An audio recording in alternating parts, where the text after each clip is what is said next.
So I found myself in 2010 trying to figure out how I might help lead a lumber company through the absolute collapse of a national housing market without the consistent or comfortable use of my voice.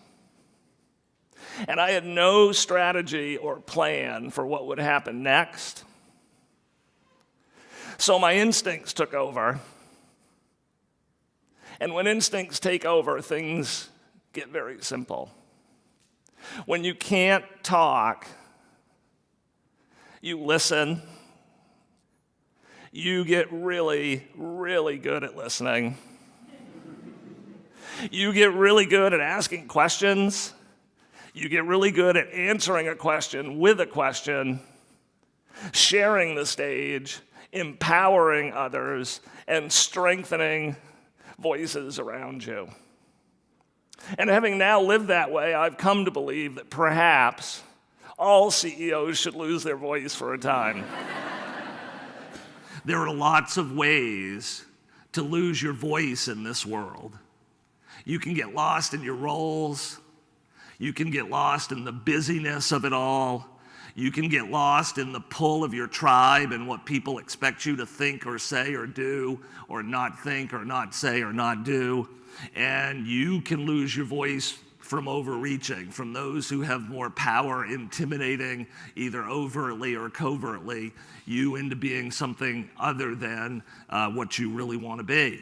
And that all brought me back, ironically, to the lumber company and the idea in the modern age of repurposing organizations, even lumber companies, around one big idea above all others, regardless of the industry.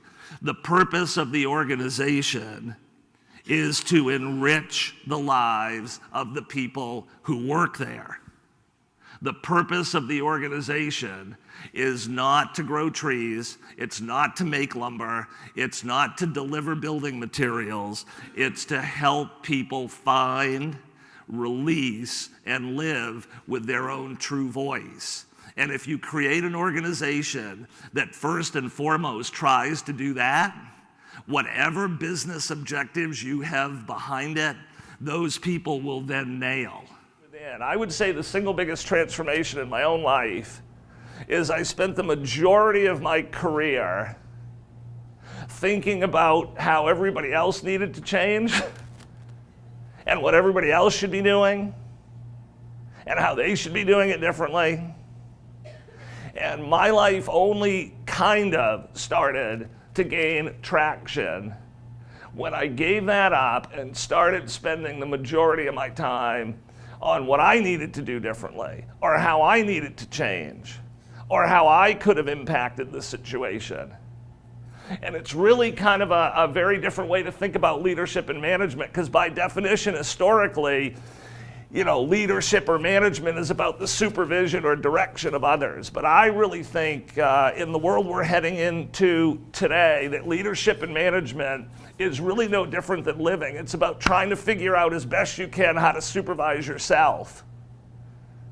And hoping if you become the person you want to be, if you evolve in the directions you want to evolve in, that energy is just going to spread and be shared. Awareness and connectivity in and of itself is a really powerful act.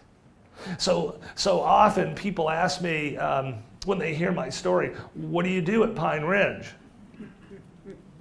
And that question, as simple as it sounds, used to really stump me. Like I'd stumble and fumble, and I finally just started telling the truth. People say, well, what do you do at Pine Ridge? I don't really do anything at Pine Ridge.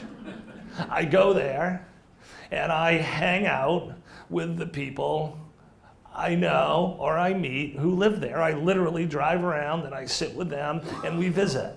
They talk to me and I listen to them and I talk to them, and that's all I do. But I've actually come to believe that's powerful. Awareness, I see you. I know you're here.